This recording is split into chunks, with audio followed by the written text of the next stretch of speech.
आप सभी को राधे राधे, जय श्री कृष्णा। दोस्तों, आज की यह लीला कथा हमारे साथ शेयर की है फरीदाबाद में रहने वाली उमा सिंह ने। उमा जी कहती है कि मेरे घर के आसपास जो है सभी लोग लड्डू गोपाल की सेवा करते हैं। जिस भी घर में जाओ, जहां भी जाओ, आपको बाल गोपाल जो है विराजित मिलेंगे। अब मैं जिसके भी घर जाती थी, कोई फंक्शन होता था या फिर कोई कार्यक्रम होता था, जैसा आसपास के सभी लोग एक दूसरे को बुलाते हैं, तो उमा जी कहती है मैं जहां भी जाती थी वहीं मुझे लड्डू गोपाल जरूर मिलते थे और उन्हें देखकर मेरे मन में एक अजीब सी हलचल होती थी। उनके प्रति भाव आते थे। मेरी आंखों में उन्हें देखकर अचानक से आंसू आने लगते थे। मुझे लगता था कि मैं भी बाल गोपाल की सेवा करूं, अपने घर में लड्डू गोपाल जी को जो है विराजित करूं। और लड्डू गोपाल की छवि तो है ही इतनी प्यारी कि उन्हें देखकर हर कोई मुग्ध हो जाता है। लेकिन उमा जी कहती है कि मैं जब भी बाल गोपाल लड्डू गोपाल को लाने का प्रोग्राम बनाती कि चलो मैं भी ठाकुर जी को विराजित कर लेती हूँ, कोई न कोई समस्या मेरे सामने आकर खड़ी हो जाती थी। उस वजह से मुझे जो है लड्डू गोपाल जी को विराजित करने का प्रोग्राम थोड़ा आगे बढ़ाना पड़ता था और यह मेरे साथ काफी दफे बार हो चुका था। तो मेरे मन में भी यही आता था, शायद ठाकुर जी जो है अभी मुझसे सेवा लेना नहीं चाहते, अभी उनके आने का उचित समय नहीं हुआ है।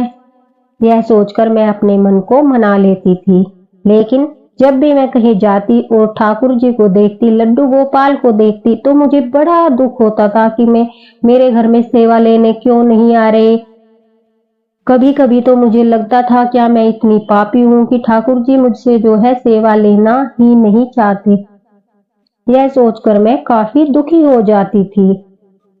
अब उमा जी कहती है कि धीरे धीरे समय बीतता गया और मेरा ठाकुर जी के प्रति श्रद्धा, भाव, विश्वास और भी बढ़ता गया। अब बस मैंने ठाकुर जी के ऊपर छोड़ दिया था कि अब आपको ही यह निश्चित करना होगा कि आपको मेरे घर कब आना है, लेकिन आपको आना होगा, मुझे भी आपकी सेवा करनी है। अब ठाकुर जी को अगर कोई इतने प्रेम से बुलाए और उनके प्रति सेवा भाव रखता हो तो भला ठाकुर जी क्यों नहीं आएंगे। उमा जी कहती है कि मेरे बेटे का बर्थडे था और घर में काफी गेस्ट आए थे। मैंने अपने कुछ फ्रेंड को भी बुलाया था। उसमें मेरी एक फ्रेंड सीमा भी आई थी, जो काफी समय से यह जानती थी कि मैं भी लड्डू गोपाल की सेवा करना चाहती हूँ। अब वह जो मेरे बेटे के बर्थडे पर मुझे गिफ्ट के स्वरूप देती है, उसे देखकर तो मेरी खुशी का ठिकाना ही नहीं था।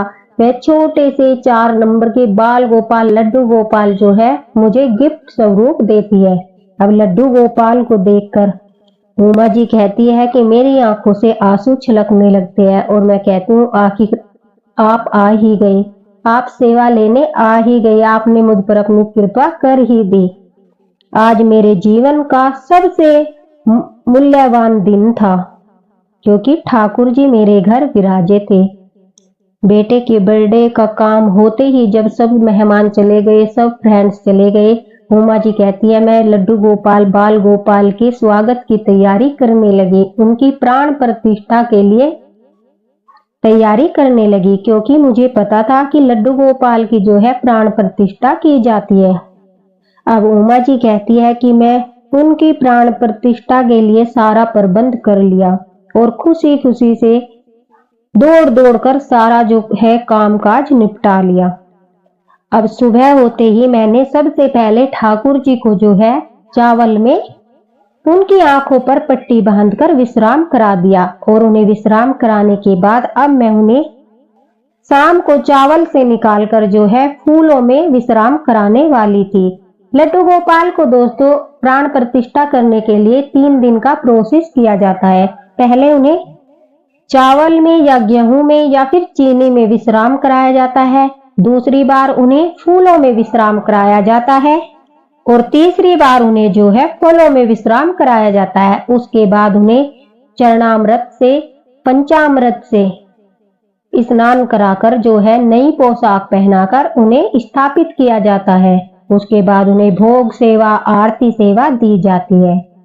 अब उमा जी कहती है मैंने पहली सेवा उन्हें दी थी, चावल में उन्हें विश्राम करा दिया था, लेकिन उन्हें चावल में विश्राम कराने के कुछ देर बाद ही हमारे साथ एक ऐसी घटना होती है जिसे सुनकर हमारी जो है दुनिया ही हिल गई। उमा जी कहती है कि मेरे पति जो है अपने माता पिता की एकलौती संतान थे और वह यहाँ फरीदाबाद में जो है एक कंपनी में जॉब करते हैं, लेकिन मेरे सास ससुर जो है वो उत्तर प्रदेश में एक गांव में रहते हैं। तो तभी वहां से कॉल आता है और हमें पता चलता है जो मेरे हस्बैंड थे उनके फादर की डेथ हो गई। अचानक से उन्हें हार्ट अटैक आया और अटैक आने की वजह से जो है उनकी अचानक से मौत हो गई। अब यह सुनते ही मेरे पति दौड़कर घर आते हैं और जल्दी से हमें गांव चलने के लिए बोल देते हैं। और वह इतना रो रहे थे, इतना परेशान थे, क्योंकि उनके पिताजी जो है मेरे पति को बहुत प्यार करते थे और मेरे पति का भी अटैचमेंट अपने पिता के लिए बहुत ही ज्यादा था। अपनी माँ से भी अधिक वह अपने पापा से प्यार करते थे। अब पापा की डेथ की बात सुनकर हम सभी रोने लगे। उमा जी कहती है कि मेरे दो छोटे बच्चे हैं, एक लड़की है और एक लड़का है। अपने दादा की डेथ की बात सुनकर वह दोनों भी रोने लगे। हम सब जल्दी जल्दी से जो है गांव जाने के लिए रेडी हुए और हम जल्दी से ही गांव निकल गए। उस जल्दबाजी में, उस घबराहट में, उस घड़ी में जो है मेरे दिमाग से यह बात निकल गई कि मैंने जो है लड्डू गोपाल को चावल में विश्राम कराया है।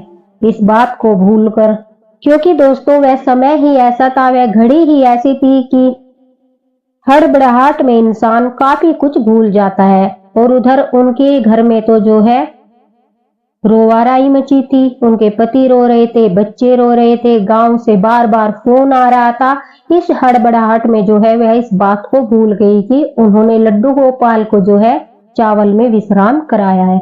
अब वह गांव के लिए निकलते हैं।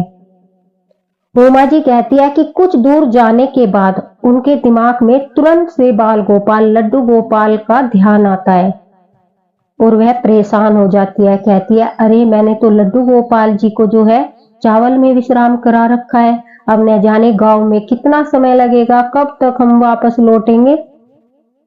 दूसरी तरफ वह सोचती है कि वैसे भी अब घर में जो है सूतक पातक चल गया है, ऐसे में तो प्राण प्रतिष्ठा हो ही नहीं सकती। तो कोई बात नहीं, अगर लड्डू गोपाल चावल में विश्राम कर रहे हैं तो मैं आने के बाद जो है उनका प्रोसेस जो है प्राण प्रतिष्ठा का वो शुरू कर दूंगी। यह सोचकर वह निश्चिंत होकर गांव चली गई। गांव जाने के बाद इतने बड़े दुख में वह लड्डू गोपाल के बारे में जो है बिल्कुल भूल गई। उन्हें कुछ याद नहीं रहा। एक तरफ अपनी सास को संभालना, एक तरफ अपने हस्बैंड को संभालना, काफी रिश्तेदार आए थे उन्हें देखना, गांव के लोग आने जाने वाले थे उन सबको देखना। इन सब काम में जो है उमा जी कहती है मैं लड्डू गोपाल को पूरी तरह से भूल गई। मुझे याद ही नहीं रहा कि मेरे घर में लड्डू गोपाल भी है और मैं उनकी प्राण प्रतिष्ठा कर रही थी और मैंने उन्हें चावल में विश्राम कराया है।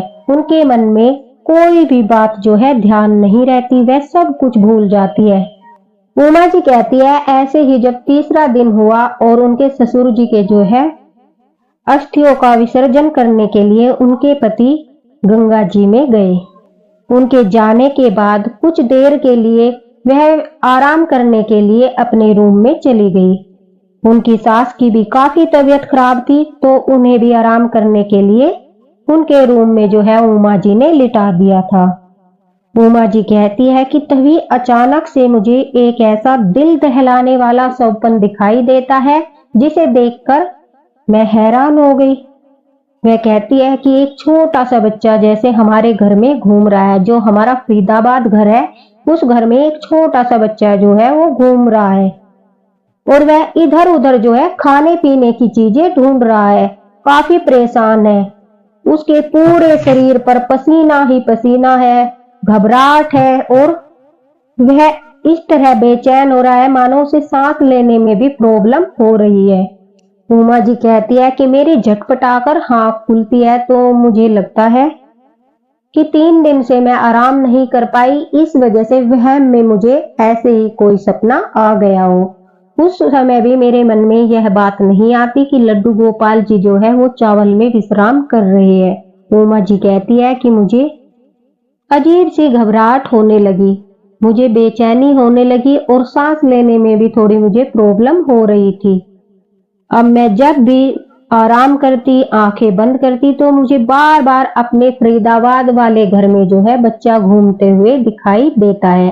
मैं यही सोचती थी कि पता नहीं मुझे ये बार बार सपना क्यों आ रहा है।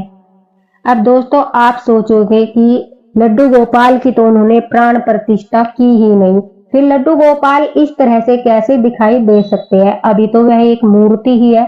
लेकिन ऐसा नहीं है। अगर हमें कोई गिफ्ट में लड्डू गोपाल देता है या फिर हम वृंदावन से लड्डू गोपाल जी का विग्रह लेकर आते हैं तो ऐसे लड्डू गोपाल को प्राण प्रतिष्ठा की आवश्यकता नहीं होती। वह लड्डू गोपाल जागृत होते हैं। उपहार में मिले हुए लड्डू गोपाल, वृंदावन से आए हुए बाल गोपाल जागृत होते हैं। उन्हें प्राण प्रतिष्ठा की आवश्यकता नहीं होती। और अगर आपने मार्केट से बाल गोपाल लड्डू गोपाल को लिया है और आप 3 दिन का प्रोसेस नहीं कर सकते, मतलब आपके पास इतना समय नहीं है कि आप बाल गोपाल लड्डू गोपाल जी को 3 दिन तक फूल फल और धान में उन्हें जो है विश्राम कराकर उनकी प्राण प्रतिष्ठा करें, तो उसका एक बड़ा ही सरल उपाय है। दोस्तों आप बाल गोपाल लड्डू गोपाल जी के लिए स्वयं अपने हाथों से पोशाक बनाएं। उसे पहनकर जो है लड्डू गोपाल जी कभी भी आपको छोड़कर नहीं जाएंगे। उनके मन में इतनी प्रसन्नता होगी। तुलसी की लकड़ियों में उनका भोग बनाए। थोड़ी सी खीर बना दे या फिर हलवा बना दे जो जल्दी से बन जाए। अगर आपके पास तुलसी की लकड़ियां नहीं है तो आम की लकड़ी में जो है उनका भोग बनाए। उसके बाद आप तुलसी की एक छोटी सी डंडी लेकर उस पर रुई लपेटकर जो है अपने बाल गोपाल लड्डू गोपाल जी को पंचामृत से स्नान कराने के बाद अपने हाथों से बनाई हुई पोशाक को पहनाए और फिर उस तुलसी की लकड़ी पर जिस पर आपने रुई लगाई है उससे आप उनकी आरती करें, तो आपको महा आरती का जो है फल प्राप्त होगा और लड्डू गोपाल कभी भी आपके घर से नहीं जाएंगे। तुरंत उसी समय आपके बाल गोपाल लड्डू गोपाल में प्राण प्रतिष्ठित हो जाएंगे। तो अगर आप लंबा प्रोसेस नहीं कर सकते तो उसमें चिंता की आवश्यकता नहीं है। आप इस तरह से भी लड्डू गोपाल की जो है प्राण प्रतिष्ठा कर सकते हैं। अगर आपने घर में लड्डू गोपाल विराजित कर लिए हैं और प्राण प्रतिष्ठा नहीं की है तो आप यह तीनों काम अभी भी कर सकते हैं। पहला, अपने हाथों से कोई भी एक पोशाक बनाकर प्रेम पूर्वक उन्हें पहनाए। दूसरा, तुलसी की लकड़ियों में भोग बनाए। तीसरा, तुलसी की लकड़ी में रुई लगाकर उनकी महा आरती करें। अब उमा जी कहती है कि मुझे समझ नहीं आ रहा था कि बार बार मुझे यह बच्चा कौन दिखाई दे रहा है। उन्हें गांव में तब तक रुकना था जब तक उनके जो है ससुर जी की 13वीं न हो जाए और यह 13 दिन बाद होती है। अब उमा जी कहती है कि 3-4 दिन लगातार वह बच्चा मुझे दिखाई देता रहा। उसके बाद फिर से मुझे सपने में एक बच्चा रोते हुए दिखाई दिया। वह मुझे पुकार रहा था, कह रहा था कि मुझे बाहर निकालो, जैसे कि वह एक अंधेरे कमरे में बंद हो और उसे काफी डर लग रहा था और वह बार बार मुझे पुकार रहा था कि मुझे यहाँ से बाहर निकालो। अब परेशान होकर उमा जी कहती है मैं अपनी फ्रेंड को फोन लगाती हूँ और उसे सारी बात बताती हूँ। तभी वह मुझे कहती है कि उमा, यह तुमने अच्छा नहीं किया। ठाकुर जी को इस तरह से तुम्हें चावल में जो है दबाकर नहीं जाना चाहिए था। जो बच्चा तुम्हें बार बार दिखाई दे रहा है वह कोई और नहीं बल्कि ठाकुर जी है, लड्डू गोपाल है। गिफ्ट में मिले हुए लड्डू गोपाल को प्राण प्रतिष्ठा की आवश्यकता नहीं होती, वह स्वयं ही जागृत होते हैं और ऊपर से तुम उन्हें चावल में दबाकर चली गई हो। अब उमा जी कहती है कि अपनी फ्रेंड की बात सुनकर मैं काफी बेचैन हो जाती हूँ, मैं रोने लगती हूँ। मुझे बड़ा दुख होता है कि मेरे हाथों यह क्या अपराध हो गया कि मैं अपने नन्हे से बाल गोपाल लड्डू गोपाल को जो है घर में विराजित करने के लिए चावल में विश्राम कराकर आ गई। उन्हें कितना कष्ट हो रहा होगा। उमा जी कहती है, आप इस बात का अंदाजा भी नहीं लगा सकते कि उस समय मेरे ऊपर क्या बीत रही थी। मैं एक धर्म संकट में फंसी थी। मैं फरीदाबाद जा सकती थी और ऊपर से मेरे लड्डू गोपाल, बाल गोपाल जो चावल में विश्राम कर रहे थे, बार बार मेरे सपने में आना, उनका परेशान होना, मुझे संकेत करना, अनुभूतियां कराना। अब मेरा दम घुटने लगा था। हर पल मेरे मन में ऐसे वक्त में लड्डू गोपाल, लड्डू गोपाल, लड्डू गोपाल ही आ रहे थे। अब मैंने ठाकुर जी से प्रार्थना की कि हे ठाकुर जी, मुझसे जो अपराध हुआ है उसे माफ कर दीजिए और मुझे कोई रास्ता दिखाइए। उमा जी कहती है कि सच मानो, तभी मेरे दिमाग में जो है आता है कि मैं अपनी फ्रेंड से बोल दूं कि वह किसी चाबी वाले से मेरे फ्लैट की चाबी बनवा ले और मेरे घर जाकर जो है लड्डू गोपाल जी को चावल से बाहर निकाल दे, और जब तक मैं फरीदाबाद आऊं तब तक वह लड्डू गोपाल जी को जो है अपने घर में विराजित कर ले। अब उनके मन में जैसे ही यह बात आई, मानो कि ठाकुर जी ने ही उन्हें यह अनुभूति कराई कि तुम्हें इस तरह से करना चाहिए। उन्होंने अपनी फ्रेंड को कॉल लगाया और ये सारी बातें बताई, और उनकी फ्रेंड भी जो थी बड़े अच्छे स्वभाव की थी, सब समझती थी, पारिवारिक थी। और समस्याएं तो देखिए हर किसी के साथ आ सकती है, हमारे साथ भी, आपके साथ भी, और यह अच्छी बात है। जो लोग दिल के अच्छे होते हैं ना, वो बातों को समझते हैं। तो उनकी जो है फ्रेंड ने उमा जी की मदद की और उनके लड्डू गोपाल जी को जो है जाकर वहां से चावल में से निकालकर स्नान कराकर, जब तक उमा जी गई तब तक अपने घर में ही उनकी सेवा की। अब उमा जी कहती है कि 13 दिन के बाद हमने जाकर बाल गोपाल, लड्डू गोपाल जी को उनसे वापस लिया, माफी मांगी। और सबसे अच्छी बात देखिए, कभी कभी जब हम लड्डू गोपाल को विराजित करते हैं तो काफी लीला कथाएं आपने सुनी होगी, और ऐसा काम हो जाता है कि लड्डू गोपाल को स्थापित करने के दौरान घर में मौत हो जाती है, या कोई एक्सीडेंट हो जाता है, या फिर कोई अनहोनी हो जाती है, तो लोगों के मन में क्या आने लगता है कि जो यह विग्रह है यह अपशगुनी है, जबकि ठाकुर जी कभी भी अपशगुनी नहीं होते। न ही ठाकुर जी किसी का अनहित करते। उनके ससुर जी का जो है इतना ही समय दुनिया में था, वह अपना जो क्रम भोग कर अब अपने जीवन काल को पूरा करके जा चुके थे, क्योंकि उनके भाग्य में यही लिखा था। इसमें ठाकुर जी का कोई दोष नहीं है, और इस बात को जो है उमा जी अच्छी तरह से समझती थी। वरना वह भी यह सोचकर कि जब लड्डू गोपाल को विराजित किया तो ऐसे ऐसे हमारे घर में हो गया, वह अपनी फ्रेंड से उन लड्डू गोपाल को नहीं लेती, लेकिन उन्होंने ऐसा नहीं किया। उमा जी कहती है कि मैंने लड्डू गोपाल को बड़े ही प्रेम से, बड़े ही भाव से अपने घर में दोबारा से स्थापित किया, और इस बार मैंने बिना प्राण प्रतिष्ठा के ही बाल गोपाल जी को विराजित किया। अपने हाथों से पोशाक बनाकर पहनाई, अपने हाथों से भोग बनाया और उनकी महा आरती भी की। और लड्डू गोपाल की कृपा से मेरे परिवार पर अब ठाकुर जी का पूरा आशीर्वाद है। हमारे घर में हर तरह की खुशियां है, किसी प्रकार की कोई कमी नहीं है। मेरे पति की अच्छी जॉब है, मेरी सास जो है बिल्कुल स्वस्थ है और अब हमारे साथ ही फरीदाबाद में रहती है।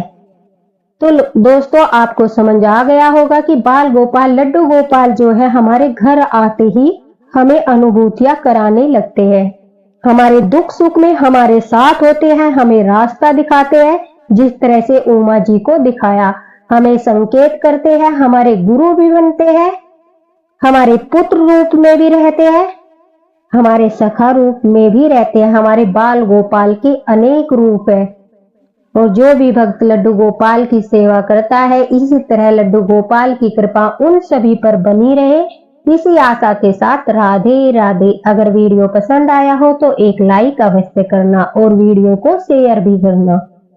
अगर आप भी कोई लीला कथा शेयर करना चाहते हैं तो फेसबुक पर शेयर कर सकते हैं। फेसबुक लिंक मैंने डिस्क्रिप्शन बॉक्स में दे दिया है।